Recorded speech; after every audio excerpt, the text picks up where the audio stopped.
মালিক তুই কত টাকার মালিক? আমার তো টাকা আছে না। 5 টাকা আছে তোর কত? টাকা আছে? কয় হাজার কোটি টাকা মারছিস বল? টাকা নাই ভাই। আরে আছে রিমাইন্ডিং এর আমি সব বুঝি তো, টাকা গোয়াদে গরম ডিম দিমু আলহামদুলিল্লাহ হর তোর গোয়াদে গরম ডিম দিমু তুই কি মনে করছু যতক্ষণ খোঁজ খবর সবাই নেবেন আমার কোনো টাকা নাই। নোমানির মাথাত কোপ দিছিল কেটা আবার বল। ভাই আমি বলছি আমি ওই মত ছিলাম। এই আমার মিথ্যা কথা কর তুই তুই তো প্রথম আসামি। আমাদের কাছে মামলা নথি আছে দেখতেছি তো আমরা, আমি তো বললাম তো, মোবাইল দেখেই তো বললাম। না, আমি তো বললাম যে ওনাকে মারছে হয়েছে আপনার যে নামগুলো তো বললাম এরা। তুই মানুষ না, তুই কয়টা কোপ দিছিস? ইয়াতে ভাই, তুই কয়টা কোপ দিছিস বল নোমানির মাথাত? আমি বলছি ওখানে নোমানির মাথাত কয়টা কোপ দিছিস বল? কয়টা কোপ দিছিস বল? আমি ছিলাম। কয়টা কোপ দিছিস? সত্য কথা বল, সত্য কথা বল, সত্য কথা বল। তুই কোপ দিছিস? সত্যি কথা বল।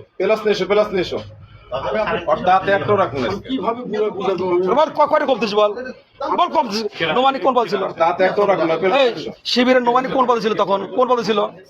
সেক্রেটারি ছিল। তা তুই জানোস সেক্রেটারি ছিল, তুই মানুষ নাই। আমার তো বাড়ি আমার তুই জানোস নোমানি সেক্রেটারি ছিল রাজশাহী বিশ্ববিদ্যালয়ের, তুই তা জানোস তুই মানুষ নাই, তুই কোপ দিছিস। তোর হাসিনা শুধু তার বাপের হত্যার প্রতিশোধ দিল, আর তোকে আরো সব ভাগায় দিয়ে গেল। আচ্ছা ব্যাগ না পালাচ্ছিস?